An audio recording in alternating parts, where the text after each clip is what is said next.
Back in early 2013, someone had the bright idea of sticking a camera in David Rickerby's face and grilling him about his days collecting empties off the streets of Aarhus.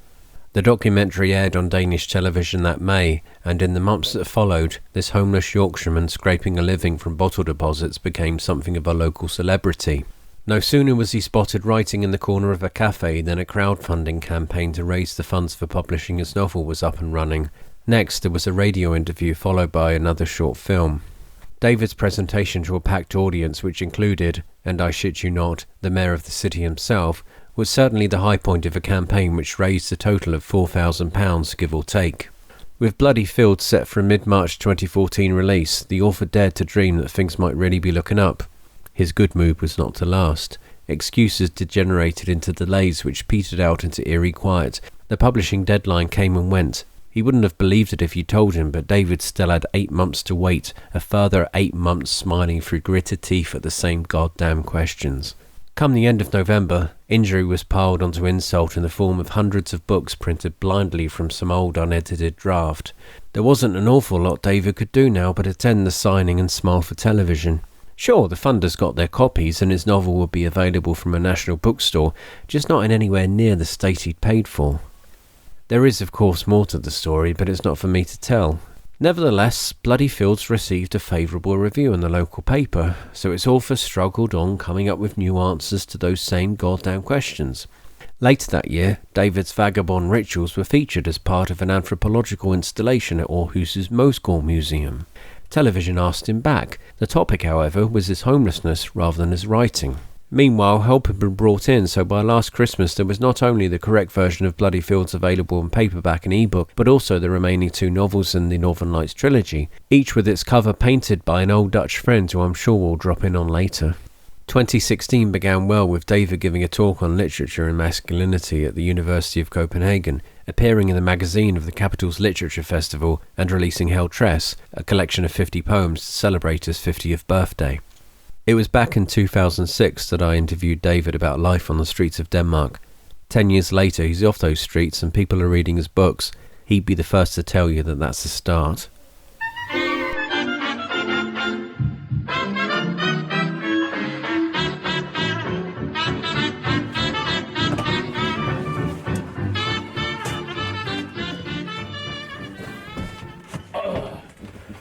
Well,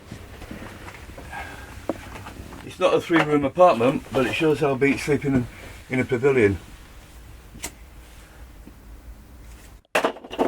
Having the slight advantage of not freezing your ass off when you come home.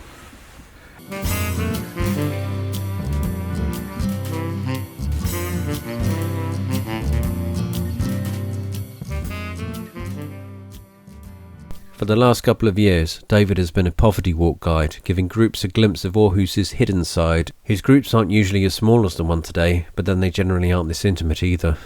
Some people just don't like being in the mainstream. It doesn't work for them. So the homelessness isn't necessarily based on addiction or cultural issues. Sometimes it's just purely philosophical. They just look at the world and go, nah. There's always going to be some people who are just not going to fit. The only way that you will ever clear your streets and your culture of people like me is if you go German in the 1930s. That's why I don't identify with the word homeless. Because as soon as you mention that word, boom, you're condemned. Yeah. You're judged and you're condemned. All right? I'm a person that's homeless, not a homeless person. Person comes first. I've now got a trilogy of books and a collection of poetry, all available on the internet. It's out there. You can't write a book on the streets unless you're focused, passionate and dedicated. Self-discipline is actually quite important, especially for people like me. I've had to keep myself focused and keep going, otherwise I would have ended up probably either back in England, worse off where I am, or back in jail. These were basically my educations. This is where I show my focus, my passion and my dedication. You've made a lot of kind of successes out of in the face of adversity. Would you not think of going back to England for a trip to kind of face your demons, so to speak? Yeah. I want to go back to the streets I used to walk. I want to go back to the jails that I did time in.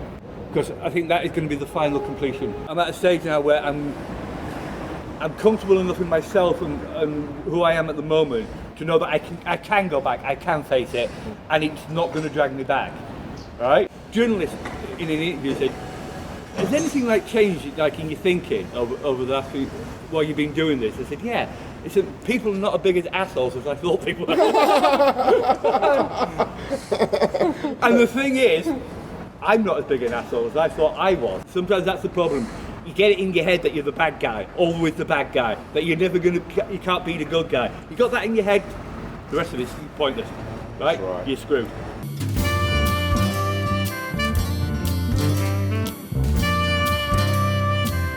David works part-time as a cleaner, and I meet him early the next morning just as he's finishing up the office. Today's the day he gets the keys to his own. Yay! Yay! Cool, so this is going to be the office. I'm going to need to clean it.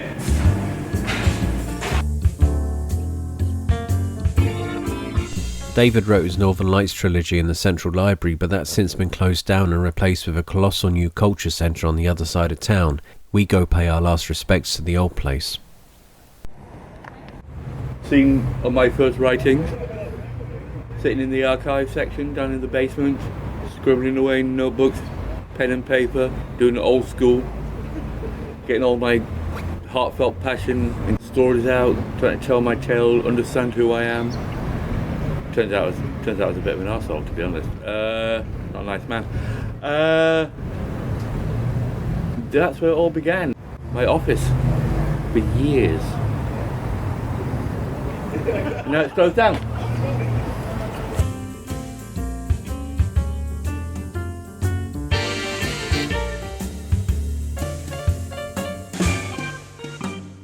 Atmosphere is actually quite important for me. I find certain environments a lot more conducive. The old library was an old library, wood and brass, and I kind of feel more relaxed in that. This is a lot cleaner, a lot sharper. Stainless steel, wide panes of glass. I just work in more intimate surroundings, I guess. This one's too open, too much noise, too many other people. So I'm moving into the office. I think I'll get a lot more work done. One of the reasons I stayed in Aarhus for so long, or being based here, is that I like the city. I think it's nice, it's comfortable. I know people here, my network's here, but I've also been kind of optimistic about it. So I'm thinking, this city's got a lot of good stuff going on, and one day people are going to notice. Copenhagen's cool and everything, but it's also too expensive and not a terribly good representation of Danish culture. Aarhus is. And we're going to see a lot more of that next year when it becomes European City of Culture. And I think a lot of people are going to go, wow, never heard of this place. It's actually kind of cool. And so you can actually see that already. There's been a couple of newspaper articles about us in foreign media. And yeah, I think next year is going to be a really positive time for the city. And one of the things they're going to need is some excellent literature about the place, which is my job. So yeah, I'm kind of looking forward to it. It's going to be fun. It's a city in change. Then again, so am I. So we're growing together.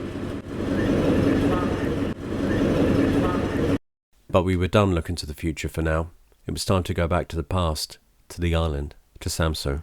Bloody Fields is the tale of David's alter ego, Peter, robbing the island's 2 banks, but he seemed to forget this when we went back, reliving the job as if it had actually happened. But then we did drink an awful lot of wine that day. I awoke in the toilet of a church. Taking seriously the Christian tradition of sanctuary, whoever kept the church in order and left the toilets unlocked, so I had shelter for the night, and thanks to the heater being on, I'd also been warm.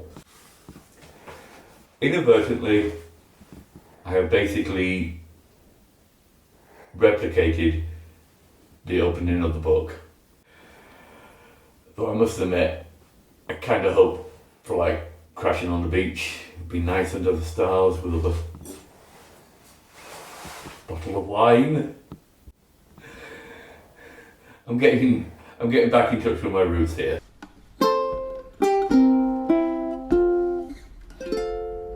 I don't know, man. You go for 10 years and when you get back, everything's gone. Every year, at the end of the season, we'd have a big party on the farm. And every year at the end of the season, I would go down to one of the strawberry fields about midnight. It's always midnight. And what I would do, you know, it's midnight, by this stage I was quite drunk. I would run naked around the field. Alstrup, Fruct Plantage, Ground Zero, where it all began, where it all happened. This is basically where I spent my churches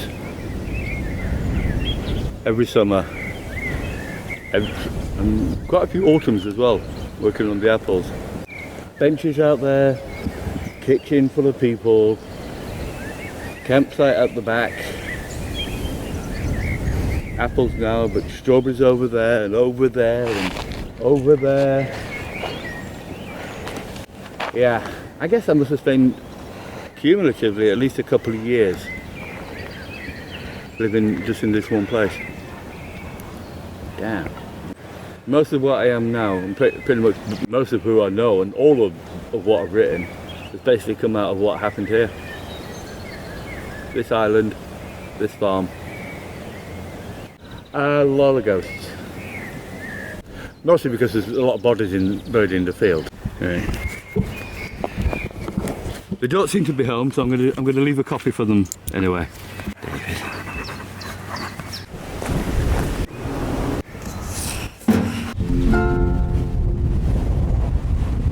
This is the windmill. This is where the characters Frank and Mike meet up. They look over the island and think this will be an easy place to take. They were wrong. På Samsø var en pige, så skøn, så skøn. Hun sin egen Jørgen elskede i løn. Jamen pigen små. Beware your sins will find you out, and this is where my sins find me out. As Frank and Mike come across me at Dockham one evening when I'm with friends, where we finally meet for the first time in years and decide our futures together. Det var en skam. The Water Tower.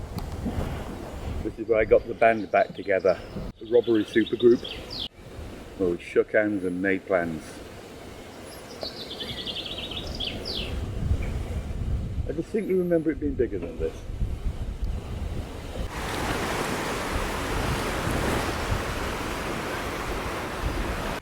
This is the Calcone, where Peter and Hendrik meet to finalise the final details.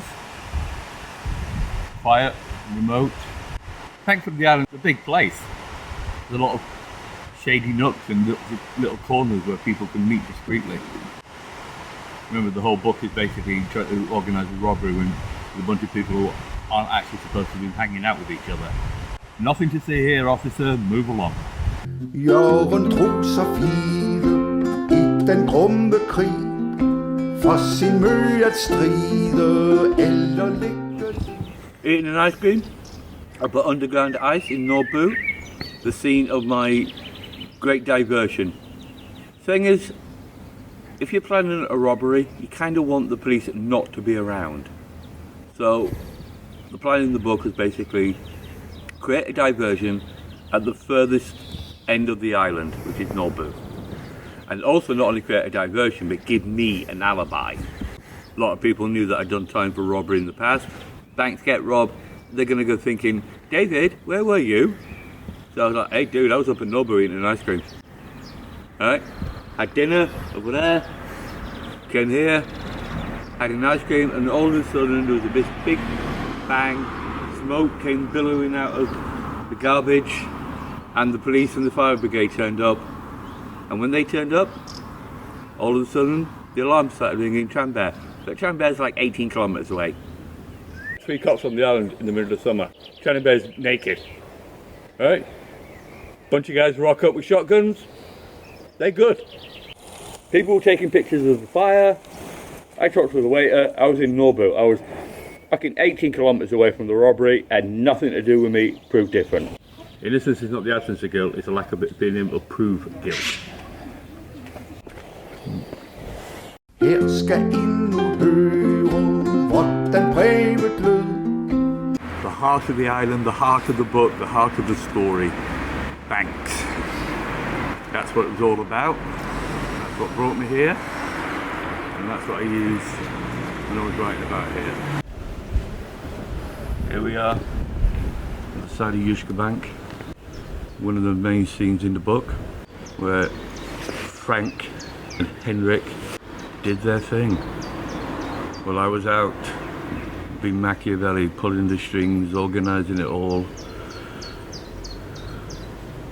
and trying to thwart the forces of law and order, which was quite easy because I had a friend on the force.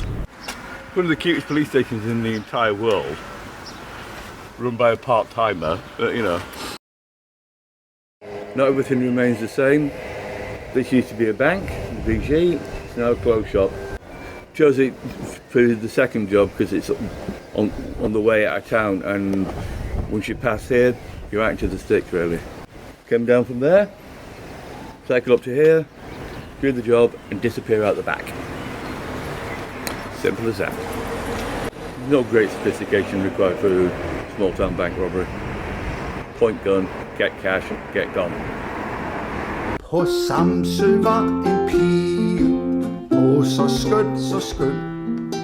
Hun sin egen hjørgen, elskede i løn. People make a place, even somewhere as beautiful as Samsø. We'd brushed past our fair share of ghosts, but now it was time to visit an old friend, Mattijs, that Dutch painter I mentioned whose work was used for David's trilogy.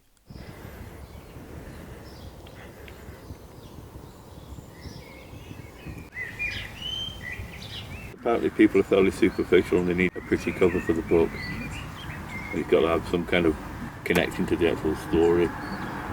Every painting is a disappointment.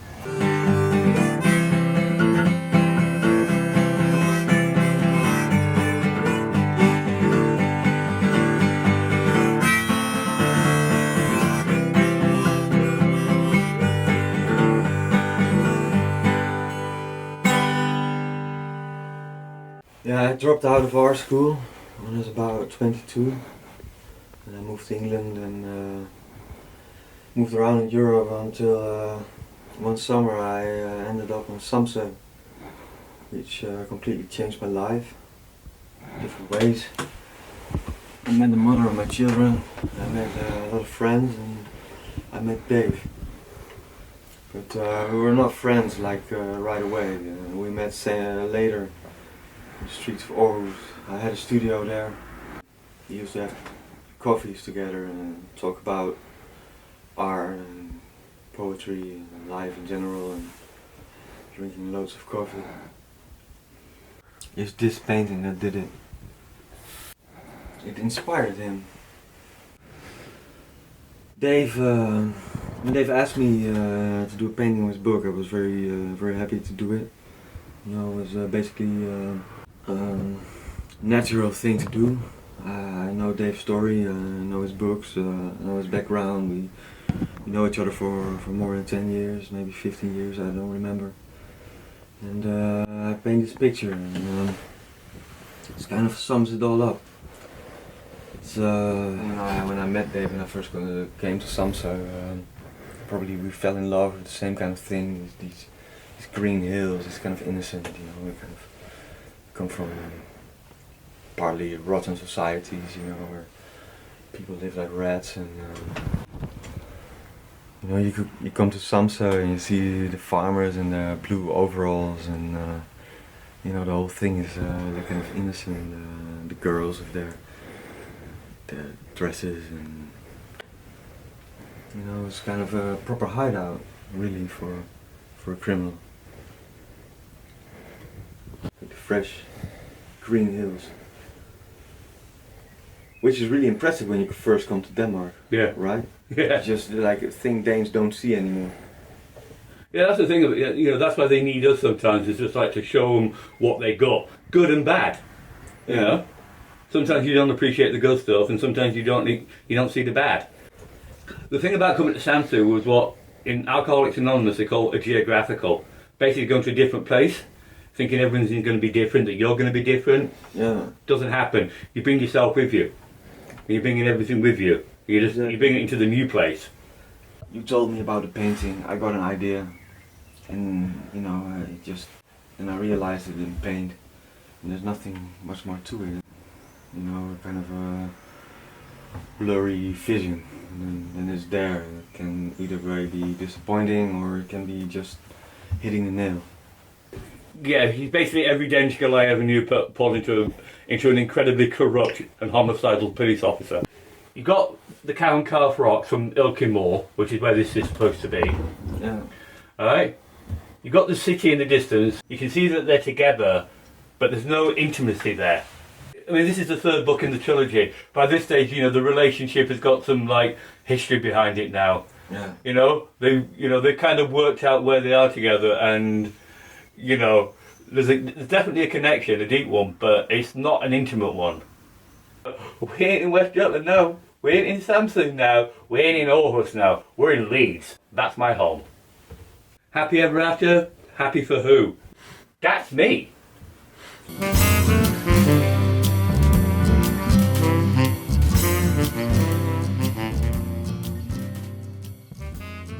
It's a tough life being homeless, writer, in this city. Brutal, man,